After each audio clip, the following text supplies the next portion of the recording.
البدع والأهواء، أهل البدع العقائدية وأهل البدع السياسية. نقول بيننا وبينكم السلف، بيننا وبينكم الكتب، كان فيقول البدع بيننا وبينكم. بسم الله الرحمن الرحيم.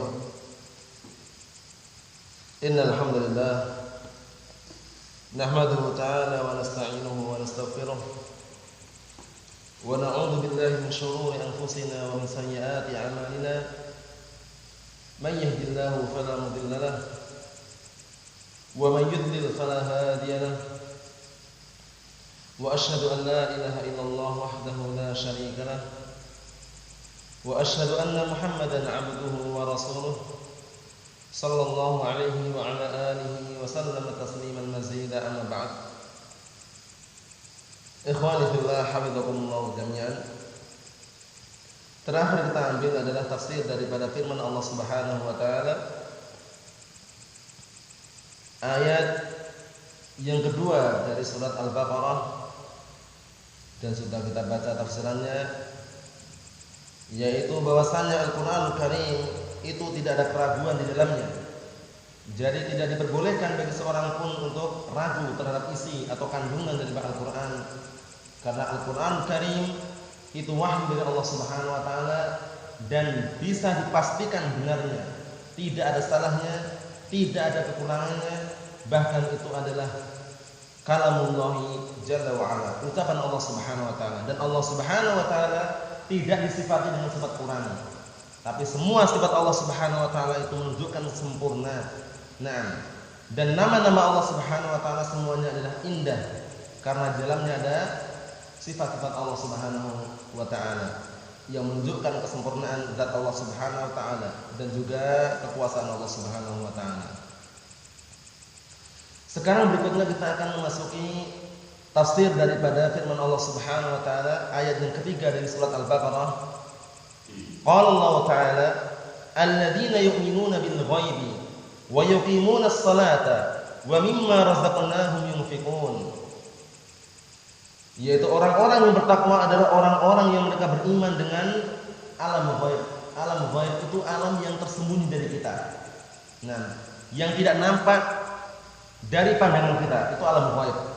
Adapun di depan kita semuanya ini alam yang kelihatan, maujud, ada di hadapan kita. Nah sekarang sesuatu yang ada itu ada dua kemungkinan. Imma bisa dilihat oleh panca indera kita, di antaranya mata.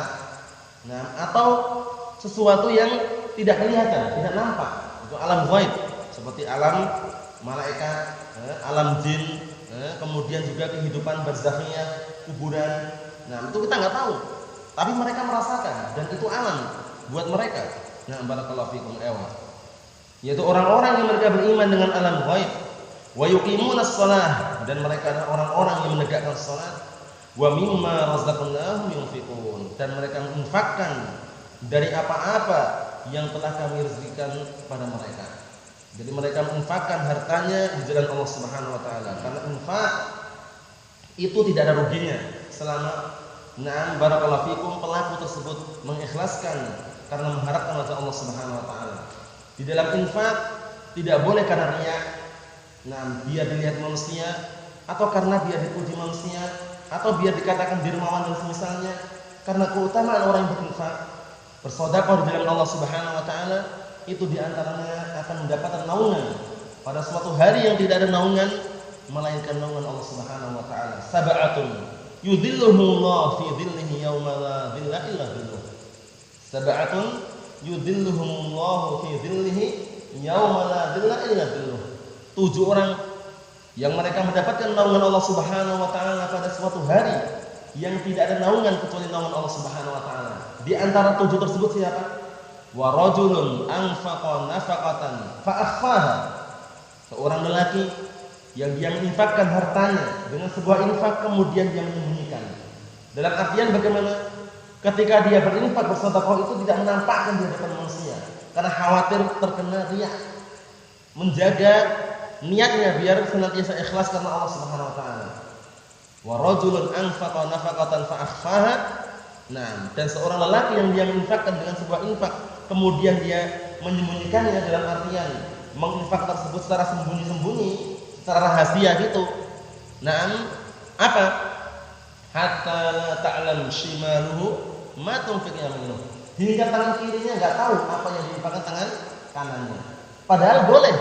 Nah, boleh ya kita menginfakkan, bersedekah dengan ditampakkan, tapi ingat, tujuannya bukan karena biar dipuji, biar barakallahu fikum disanjung manusia, tapi tujuannya mengajari. Boleh mengajari manusia. Beramal sebuah amalan dilihat manusia, tujuannya untuk mengajari enggak masalah. Suatu ketika Nabi kita Muhammad SAW sholat di atas mimbar. Tujuannya apa tujuannya? Tujuannya agar para sahabat mengenal dan mengetahui sholatnya Rasulullah. Nah, Rasulullah sholat di atas mimbar. Kemudian ketika hendak sujud, Rasulullah turun dari atas mimbar, kemudian ke belakang dan sujud di bawah mimbar tersebut. Menunjukkan bahwasanya boleh. Suatu saat kita menampakkan perbuatan atau amalan kita, untuk diajarkan, dalam artian untuk mengajari. Paham itu ya? Kemudian Rasulullah mengatakan, lita'lamu salati wa lita'tammu bi, atau wa lita'tammu bi wa lita'lamu salati. Agar kalian bermakmum denganku dan agar kalian tahu tentang salatku. Karena kita salat harus sebagaimana salatnya Rasulullah. Shallu kama ra'aitumuni usalli. Salatlah kalian sebagaimana kalian melihat aku salat. Itu dalil diantaranya diperbolehkannya terkadang menampakkan sebuah amalan, tapi tujuannya apa? Untuk mengajari. Allah Ta'ala juga berfirman, in tubdus shadaqati fa ni'mahi wa in tukhfuha wa tu'tuha al-fuqara fa huwa khairul lakum. Dan jika kalian menampakkan sedekah kalian, maka itulah yang terbaik. Menampakkan dalam rangka apa? Untuk mengajari tadi. Mengajarkan bahwasanya ini amalan baik, amalan ma'ruf. Tapi apa yang kata Allah Subhanahu wa taala? Wa in tukhfuha wa tu'tuha al-fuqara fa huwa khairul lakum. Namun jika kalian menyembunyikan atau tersembunyi atau sembunyi-sembunyi atau rahasia di dalam berinfak tersebut, kemudian diberikan langsung kepada fuqara, tangan-tangan itu maksudnya, fa huwa khairul lakum. Maka itulah yang terbaik untuk kalian. Paham ya? Wa yukaffir 'ankum sayyi'at wa yukaffir 'ankum min sayyi'atikum. Nah, maka Allah bima ta'malun khabir. Paham itu ya? Menunjukkan bahwasannya apa? Bahwasannya semua dilihat dari kondisi dan keadaan hati kita. Kalau seandainya kita itu yakin kita bisa menjaga niat kita ikhlas karena Allah Subhanahu wa taala, boleh menampakkan tangan-tangan. Tapi kalau seandainya khawatir kena riya, maka lebih bagusnya sembunyi-sembunyi, secara rahasia. Paham soal itu ya? Itu. Kita lihat tafsirannya di sini. Qala al-mu'allif, disebutkan sini tafsirannya, wa humul ladzina yusaddiquna bil ghaibi. Mereka adalah orang-orang yang mereka membenarkan tentang adanya alam ghaib. Alam ghaib itu alam yang tidak bisa dilihat oleh kita. Alladzi la tudrikuhu ahwasuhum wa la uquluhum. Yang mana alam ghaib itu adalah alam yang panca indera mereka, itu manusia, itu tidak mampu untuk meraihnya atau menggapai tersebut atau untuk mengetahuinya. Tidak pula akal-akal mereka wahdah dengan sendirinya. Maksudnya manusia tidak akan mampu melihat malaikat, tidak akan mampu melihat jin, tidak akan mampu dengan alam-alam ghaib itu dengan sendirinya. Maksudnya apa? Kalau dia dengan sendirinya enggak mampu, tapi dengan seizin Allah Subhanahu wa taala bisa jadi. Paham itu ya? Terkadang ada orang ditampaknya, ada yang mengalami penampakan itu, ada yang nampak di hadapannya, jin misalnya bisa mungkin seperti itu dengan seizin Allah Subhanahu wa taala. Cuman pada asalnya tidak mampu sendirian. Dalam artian dengan sendirinya itu tidak mampu. Karena alamnya beda, alam ghaib. Li'annahu la yu'raf illa bi wahyillahi ila rasulih. Dikarenakan alam ghaib itu tidak bisa diketahui kecuali dengan wahyu Allah Subhanahu wa taala yang diberikan kepada para rasulnya. Itu para rasulnya ya, di antaranya yang bisa mengetahui perkara yang ghaib ya. Dan hamba-hamba yang biasa bagaimana? Terkadang ditampakkan tapi sudah nampak di hadapan kita, dan untuk menembus alam ghaib itu enggak bisa. Kecuali mereka yang kerjasama dengan jin dan misalnya itu urusan mereka. Yang jelas pada asalnya enggak bisa. Paham soal itu ya? Barakallahu fikum. Yang jelas, alam ghaib itu alam yang bukan alam kita. Ya, Kemudian barakallahu fikum, seperti misal al-imanu bil malaikah wal jannah wan nar wa ghair dzalik mimma akhbara Allah bihi aw akhbara bihi Rasulullah sallallahu alaihi wa ala alihi wasallam. Seperti Beriman dengan para malaikat. Para malaikat ada, wujudnya juga ada. Cuman yang namanya ada itu belum tentu bisa dilihat oleh kita. Paham ya? Ada sesuatu yang ada tapi bisa dilihat, ada sesuatu yang ada tapi tidak bisa dilihat oleh kita. Nah, itu seperti itu. Paham soalnya ya? Tapi ada itu. Karena sesuatu itu mau tidak mau memiliki sifat ada. Nah, sifat ada ini barakallahu fikum bisa kelihatan, bisa tidak kelihatan. Paham soal itu ya? Nah, barakallahu fikum. Perhatikan di situ. Beriman dengan para malaikat, wal jannah surga, wan nar dan bukan neraka. Perkara yang ghaib, kita belum pernah melihatnya.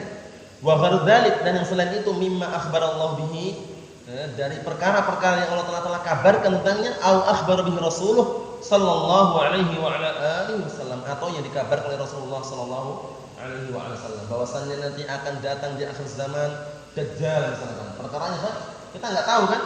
Dengan kabar tersebut kita imani. Saya yakin-yakinnya bahwasannya Dajjal itu akan datang. Paham ya? Dan surga dan neraka sudah ada, kita yakini. Nah, seperti itu barakallahu fikum. Ya'juj wa Ma'juj, perkara ghaib. Kita enggak tahu juga kan? Nah, dan itu nanti akan muncul. Berikutnya, wal imanu, dan iman itu apa makna iman? Nah, al imanu kalimatun jami'atun lil iqrari billah.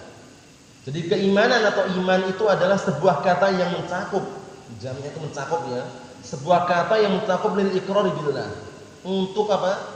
Na'am, mengakui tentang adanya Allah Subhanahu wa taala. Nah, ikrar, pengakuan gitu ya. Ini secara bahasa ya, secara bahasa nanti juga diiringi dengan apa? Nah, barakallahu fikum, pembenaran tersebut, pengakuan tersebut diiringi dengan apa? Nah, barakallahu fikum, ucapan dan juga perbuatan. Itu kalau secara istilah ini. Kemudian apa? Kalimatun jami'atun lil iqrari billah wa malaikatihi, mengakui adanya Allah Subhanahu wa taala. Ya, pengakuan terhadap Allah Subhanahu wa taala dan para malaikatnya dan kitab-kitabnya serta wa rusulihi dan para rasulnya, wal yaumil akhir dan hari akhir, wal qadari khairi wasyarri, dan juga beriman dengan takdir yang baik maupun takdir yang buruk. Dan sudah kita jelaskan barakallahu fikum pada pertemuan-pertemuan yang sebelumnya mengenai bahwasanya takdir yang jelek ini dinisbahkan ke siapa? Dinisbahkan kepada hamba yang ditakdirkan. Adapun ditinjau atau dinisbahkan kepada zat yang menakdirkan, itu Allah Subhanahu wa taala, semuanya baik. Paham ya? Semua takdir itu baik. Nah, jadi terkadang terkesan seperti ini takdir yang jelek, maksudnya bagaimana? Binisbatil makdur. Paham itu ya? Jelek itu dilihat dari zat orang yang ditakdirkan. Adapun dari zat yang menakdirkan semuanya apa? Baik. Kenapa semuanya baik? Dikarenakan masing-masing datangnya dari Allah Subhanahu wa taala dan di balik itu ada hikmah. Itulah tujuannya. Paham ya? Nah, semuanya adalah kebaikan. Takdir Allah Subhanahu wa taala. Cuman disebutkan bahwasanya kita beriman dengan takdir yang baik dan yang buruk. Itu buruk binisbatil makdur. Jelek ditinjau dari orang yang ditakdirkan. Orang ditakdirkan dalam keadaan cacat, jelek enggak? Jelek. Nah, bagi siapa? Bagi orang yang ditakdirkan tersebut. Tapi di balik itu apa? Di balik itu, di balik itu ada kebaikan. Nah, Allah Subhanahu wa taala menginginkan padanya kebaikan, yaitu hikmah di balik takdir yang jelek tadi itu. Paham ya? Jadi untuk masalah takdir ini, barakallahu fikum, takdir jelek ini bagi zat yang menakdirkan tidak ada satupun yang jelek. Semuanya adalah kebaikan. Paham ya? Semuanya adalah kebaikan. Nah, perhatikan situ. Wa tasdiqil iqrar bil qawli wal amal, dan membenarkan pengakuan tadi itu. Setelah mengakui adanya Allah Subhanahu wa taala, mengakui adanya para malaikat, mengakui kitab-kitabnya dan para rasulnya dan hari akhir dan takdir yang baik serta yang buruk, apa? Wa tasdiqil iqrar bil qawli wal amal bil qalb wal lisan wal jawarih. Setelah itu membenarkan pengakuan tersebut dengan apa? Dengan ucapan dan amalan, dengan hati dan lisan. Maksudnya diyakini dengan hati, diucapkan dengan lisan, wal jawarih, diamalkan dengan anggota badan. Paham itu ya? Nah, barakallahu fikum, seperti itu. Jadi jangan sampai keliru. Jangan sampai keliru dalam memahami. Nah, barakallahu fikum. Ayo. Perhatikan di situ. Jadi khulasahnya barakallahu fikum untuk mudah dihafalnya. Jadi al-iman secara bahasa itu adalah apa? At-tasdiq ma'al iqrar. At-tasdiq ma'al iqrar itu sikap apa? Membenarkan dan diiringi dengan pengakuan. Itu apa? Itu iman secara bahasa. Adapun iman secara istilah adalah apa? Nutqun bil lisan, wa i'tiqadun bil janan, wa 'amalun bil jawarihi wal arkan, wa yazidu bit ta'ah wa yanqusu bil ma'siyah. Itu dihafal itu ya. Dalam artian diperhatikan baik-baik. Jadi iman menurut Ahlus Sunnah wal Jamaah itu nutqun bil lisan, diucapkan dengan lisan.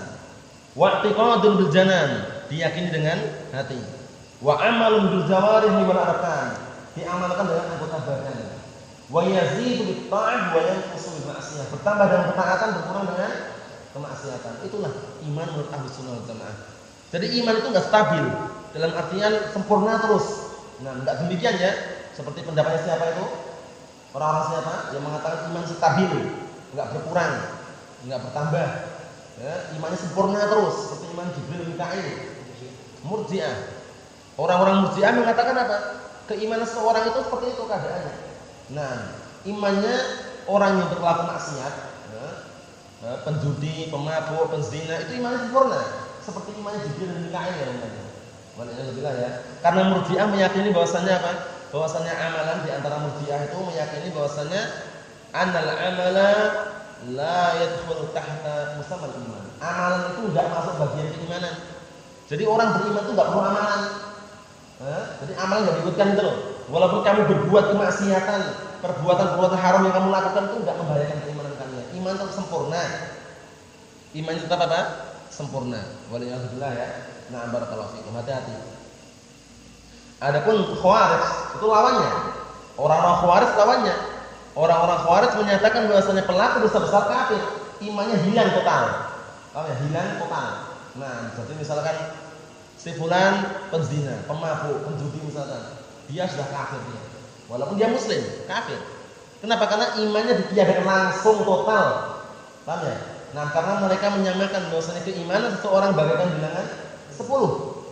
Bilangan 10 itu kalau dikurangi 1 tinggal berapa? 9. Dikatakan 10 lagi enggak? Enggak. Orang yang beriman sekali berbuat kemaksiatan, sekali berbuat dosa-dosa besar dikatakan lagi apa? Tidak dikatakan lagi beriman, tapi kafir. Itu menurut siapa? Khawarij. Kalau Murji'ah lawan Murji'ah. Wah, enggak bahaya. Mau mereka berbuat maksiat, berjudi, mabuk-mabukan, minum minuman keras, mau berzina, imannya sempurna. Seperti imannya Jibril dan Mikail waliyahulillah. Itu Murji'ah. Paham ya? Nah, di sana ada lagi yang gayanya sok pertengahan. Siapa itu? Mu'tazilah. Mu'tazilah mengatakan pelaku dosa besar itu enggak mukmin, enggak kafir. Enggak mukmin, enggak kafir. Terus bagaimana? Fi manzilah baina manzilatain katanya. Di antara dua tempat. Enggak mukmin, enggak kafir. Terus bagaimana? Ya pokoknya enggak mukmin, enggak kafir. Oh ya, Ahlus Sunnah bagaimana Ahlus Sunnah? Ahlus Sunnah menyatakan pelaku dosa besar dia masih beriman dengan keimanannya, dia berbuat maksiat dengan maksiatnya, mukminun naqisul iman. Dia masih mukmin tapi berkurang keimanannya. Paham ya insyaallah ya? Nah, jangan sampai keliru dalam memahami. Itu masalah keimanan. Nah, kita lanjutkan. Wa hum ma'a tasdiqihim bil ghaib yuhafizuna ala ada'is shalah fi mawaqitiha ada'an sahihan wafqa ma syara'a Allahu li nabiyhi Muhammad sallallahu alaihi wa ala alihi wasallam. Perhatikan.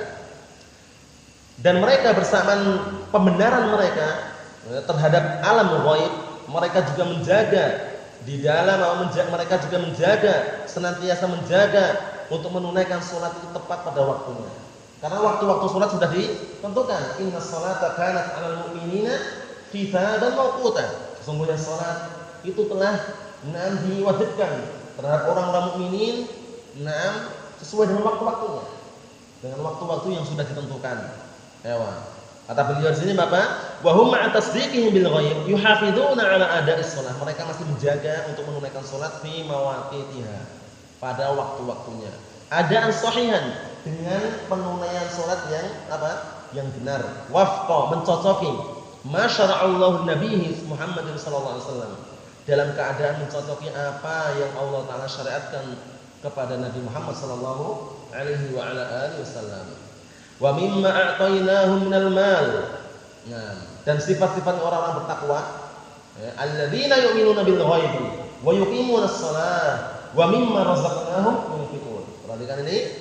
Dan termasuk sifat orang-orang yang bertakwa adalah, kata beliau sini, perhatikan, wa mimma a'tainahum minal mali yukhrijuna shadaqata amwalihim alwajibati na'am wal mustahabbati. Nah, apa artinya di sini? Dan dari apa-apa yang kami telah berikan kepada mereka berupa harta, mereka mengeluarkan untuk sedekah. Mereka mengeluarkan sedekah harta mereka yang wajib maupun yang mustahabbah. Harta yang wajib seperti apa? Zakat mal, zakatul fitr, dan misalnya harta juga. Nah, karena mau tidak mau untuk beli beras misalnya pakai harta juga. Kemudian zakatul mal jelas, zakatul mal apabila sudah terpenuhi padanya apa? Dua syarat, haul sama nisab. Haul itu setahun penuh, nisab itu sudah sampai tingkatan dia wajib zakat. Para ulama memperkirakan dengan apa? Ada yang dengan perak, ada yang dengan emas. Tapi kalau bagi kita mudah dengan emas. Kalau emas diperkirakan apabila harta tersebut mencapai 85 gram emas murni 24 karat ya. 4 nah, emas murni kami pernah suatu ketika menanyakan ya, Syekh Abdul Hamid hafizahullah taala, beliau menyatakan yang dijadikan timbangan itu emas murni 24 karat itu. Mau ditipu enggak ditipu urusan mereka, jelas kita mintanya emas murni. Paham ya? Jadi kalau hartanya itu sudah sampai setahun penuh kemudian melebihi atau setingkat dengan apa? Ukuran 85 gram emas murni tadi berarti telah wajib zakat. Berapa zakatnya? Rubu' al-ushur. Nah, seperempatnya 1/10. Nah, setelah dihitung-hitung diperkirakan 2,5%-nya. Paham ya? Jadi setiap 85 gram itu mengeluarkan 2,5%-nya. Berarti kalau 2 kali lipatnya berarti 5%-nya. Paham ya? Kalau 3 kali lipatnya tinggal ditambah-tambah. Paham maksudnya itu ya? Zakatul mal, zakat harta. Disebutkan para ulama di antara Syekh Shalih Al-Fauzan hafizahullah taala, sudah dilihat dalam kitab Al-Mulakhas Al-Fiqh itu mengenai zakatul mal ini, harta yang bagaimana? Kalau harta yang dipakai di rumah, mobil, motor itu kalau dijumlah semuanya total kok melebihi nisabnya itu tidak wajib zakat. Itu harta yang dipakai. Jadi harta yang rumah yang dipakai misalkan, motor yang dipakai untuk usaha atau mobil yang dipakai untuk bisnis misalkan, mobilnya dia itu milik itu enggak wajib zakat. Paham ya? Tapi harta lebihnya simpanan dia, misalkan dia punya usaha, misalkan punya usaha proyek misalkan, atau usaha pengotrakan rumah misalkan, atau usaha jual mobil, usaha jual motor. Paham ya? Itu nanti hasil usaha itu tadi di luar daripada kepemilikan yang dipakai untuk makan, minum. Paham ya? Itu nanti dihitung. Setahun penuh sampai nisabnya maka wajib zakat. Zakatul mal. Nah, setiap 85 gram itu nanti dikeluarkan 2,5%. Paham ya? Itu semuanya dibahas dalam kitab fikih. Nah, cuman itu sekedar cuplikan secara globalnya. Itu zakat yang wajib. Kemudian wal mustahabbah. Yang mustahabbah bagaimana? Ya seperti kita zakat memberi infak pada orang yang enggak mampu, itu mustahabbah. Kalau kita mau memberi silakan, enggak masalah kalau enggak punya misalkan. Paham itu ya? Itu yang mustahabbah seperti itu. Nah, sifatnya sunnah, anjuran, enggak sampai tingkatan wajib. Nah, itu adalah tafsir daripada firman Allah Subhanahu wa taala, alladzina yu'minuna bil ghaibi wa yuqimunas shalah wa mimma razaqnahum yunfiqun. Berikutnya, tafsir daripada firman Allah Subhanahu wa taala, walladzina yu'minuna bima unzila ilaika wa ma unzila min qablika wa bil akhirati hum yuqinun. Dan orang-orang yang mereka beriman dengan apa yang telah diturunkan kepadamu, Al-Qur'anul Karim, wa ma unzila min qablika, dan apa-apa atau kitab-kitab yang diturunkan pada orang yang sebelummu, Taurat, Zabur, Injil misalnya. Nah, wa bil akhirati hum yuqinun, wa bil akhirati hum yuqinun, dan mereka yakin tentang hari akhirat itu akan datang dan ada. Paham ya? Hari akhirat akan datang dan ada. Semua manusia akan dibangkitkan di hari akhirat nanti. Yuhsyarun nas yaumal qiyamah hufatan uratan ghurla buhma. Manusia nanti akan dibangkitkan, dikumpulkan dari kiamat dalam keadaan apa? Hufah, tanpa beralas kaki. Uratan, telanjang. Kemudian ghurla, tanpa berkhitan. Buhma, tanpa membawa sesuatu. Masing-masing sudah enggak sempat lagi. Ini bapak, ini ibu, ini anak, enggak sempat lagi. Nah, masing-masing sibuk dengan urusan masing-masing. Nah, barakallahu fikum. Yauma yafirul mar'u min akhihi wa ummihi wa abihi wa sahibatihi wa bani likulli imri'in minhum yauma idzin sya'nu yughni. Masing-masing orang di antara mereka pada hari itu sibuk dengan apa yang bisa mencukupkan dirinya. Dalam artian pokoknya intinya dirinya mana nafsi-nafsi. Bagaimana dirinya selamat itu ya. Nah, sehingga itu hari yang sangat genting sekali hari kiamat di antaranya wal'iyadzubillah. Nah, ya ayuhan nasu taqu rabbakum inna zalzalatas sa'ati syai'un 'adzim. Yauma Yauma tarawnaha tadhalu kullu murdi'atin amma arda'at wa tad'u kullu dhatin hamlin hamlaha. Ya kan? Wa taran nasa sukara wa ma hum sukara walakin 'adzaballahi syadid. Dalam surat Al-Hajj itu, wahai manusia, bertakwalah kalian kepada Allah Subhanahu wa taala terhadap suatu hari yang ya ayuhan nasu taqu rabbakum inna zalzalatas sa'ati syai'un 'adzim. Sesungguhnya goncangan hari kiamat itu adalah sesuatu yang sangat besar. Goncangan hari kiamat sesuatu yang sangat besar. Yauma tarawna, yang waktu itu suatu hari yang kalian melihat goncangan hari kiamat tersebut. Naam tadhalu kullu murdi'atin amma arda'at. Orang yang menyusui itu lari dari semuanya. Dalam artian sudah bagaimana caranya menyelamatkan masing-masing. Wa tad'u kullu dhatin hamlin hamlaha. Dan orang yang hamil keguguran dari yang dikandung itu. Nah, wa taran nasa sukara wa ma hum bisukara, dan kamu mandang manusia kelihatannya mabuk padahal enggak mabuk. Walakin 'adzaballahi syadid. Akan tapi azab Allah Taala sangat pedih. Itulah cuplikan atau gambaran tentang hari kiamat. Idza zulzilatil ardu zilzalaha wa akhrajatil ardu asqalaha. Apabila bumi telah digoncang dengan goncangan yang sangat dahsyat, kemudian apa? Dan telah keluar benda-benda berat di muka bumi ini, wal a'udzu billah.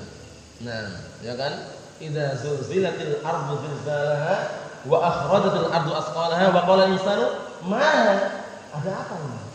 Pada panik semuanya. Nah, wal a'udzu billah ya. Allahumma sallim salim. Tapi berbahagia. Nah, berbahagialah orang-orang yang meninggal sebelum menjumpai hari kiamat. Karena sejelek-jelek manusia adalah orang yang menjumpai hari kiamat dalam keadaan mereka masih hidup. Inna syarran nasi man yudrikuhumus sa'ah wa hum ahya. Atau kama qala Nabi sallallahu alaihi wasallam, sesungguhnya sejelek-jelek manusia adalah orang-orang yang mereka menjumpai hari kiamat dalam keadaan mereka masih hidup. Paham ya? Nah, karena keadaan genting sekali. Kenapa dikatakan sejelek-jelek manusia? Karena nanti sebelum hari kiamat Allah Subhanahu wa taala mengutus sebuah angin yang sangat halus sekali angin tersebut. Nah, dinukilkan dalam sebuah riwayat sehalus sutra. Kemudian angin itu, hembusan angin tersebut, setiap orang mukmin yang menciumnya langsung diwafatkan Allah Subhanahu wa taala. Tinggalan orang-orang apa? Yang jelek, yang jahat. Orang-orang kufar misalnya. Nah, sebagaimana sabda Rasulullah sallallahu alaihi wasallam, la taqumus sa'a illa 'ala syiraril khalqi. Tidaklah tegak hari kiamat melainkan ketika di muka bumi ini tinggal orang-orang yang jahat. Tinggal orang-orang yang jelek, yang jahat, yang tidak beriman kepada Allah Taala. Tegaklah hari kiamat. Paham itu ya? Nah, kemudian apa? Kemudian memungkinkan bagi orang-orang yang jahat tersebut menghancurkan Ka'bah, mungkin enggak? Mungkin di akhir zaman nanti Ka'bah akan dihancurkan. Semula dulu berupaya siapa itu? Abraham ya, tentara gajah itu berupaya menghancurkan, dia Allah Taala masih memberikan perlindungan sehingga tidak mampu menghancurkannya. Tapi nanti di akhir zaman akan bangkit lagi dari orang Habasyah, orang Ethiopia juga, paham ya? Yang akan menghancurkan Ka'bah ini. Siapa itu? Julukannya apa julukannya? Yang akan menghancurkan Ka'bah nanti di hari kiamat. Bahasa Arabnya dikenal dengan apa itu? Siapa itu? Dzulqarnain. Kotain. Siapa? Dzu Suwaikotain. Yakhrubul Ka'bah dzu Suwaikotain. Nah, min al-Habasyah. Atau kama qala Nabi sallallahu alaihi wasallam. Nah, atau sebagaimana yang Rasulullah sabdakan bahwasanya nanti akan menghancurkan Ka'bah itu dzu Suwaikotain. Orang yang memiliki dua bedil kecil, min al-Habasyah, dari Habasyah, dari Ethiopia. Bayangkan. Orang yang dua bedil kecil bisa menghancurkan bagaimana? Karena nanti di hari kiamat itu la taqumus sa'a illa hatta la yuqal fil ardi Allah Allah. Tidaklah tegak hari kiamat, nah melainkan di muka bumi sudah enggak diucapkan lagi kalimat apa? Allah Allah. Kalimat la ilaha illallah dalam riwayat lainnya La ilaha illallah enggak diucapkan lagi udah. Mungkin dihancurkan itu. Waliyadzubillah. Nah, sehingga kita berharap kepada Allah Subhanahu wa taala agar diwafatkan di atas Al-Qur'an dan As-Sunnah sehingga kita diwafatkan sebelum tegak hari kiamat. Karena kita enggak tahu kapan datang hari kiamat. Kapan datang hari kiamat kita tidak tahu. Nah, ayo kita lihat di sini tafsirannya ini, walladzina yusaddiquna bima unzila ilaika ayyuhar rasul. Dan orang-orang yang mereka membenarkan terhadap apa yang telah diturunkan kepadamu wahai ar-rasul minal Qur'an, berupa Al-Qur'an. Orang-orang beriman seperti itu. Membenarkan isi Al-Qur'an, kandungan Al-Qur'an. Wa bima unzila ilaika minal hikmah wa hiya sunnah. Dan orang-orang yang mereka membenarkan apa yang diturunkan kepadamu berupa al-hikmah. Al-hikmah itu maknanya apa di sini? As-sunnah. Jadi terkadang lafaz hikmah maknanya as-sunnah. Tapi terkadang maknanya lain. Nah, wadkurna ma yutla fi buyutikunna min ayatillahi wal hikmah. Al-hikmah as-sunnah. Paham ya? Sebagaimana surat Al-Ahzab itu juga yang diinginkan dari hikmah itu adalah as-sunnah. Wadkurna, wahai para wanita, dan sebutlah dan bacakanlah fi buyutikunna, di rumah-rumah kalian, min ayatillahi wal hikmah. Dari ayat-ayat Allah Subhanahu wa taala wal hikmah dan juga as-sunnah. Paham itu ya? Terkadang hikmah maknanya as-sunnah. Namun terkadang memiliki makna yang lain. Al-hikmah diddul dzulm. Terkadang hikmah itu lawan dari kezaliman.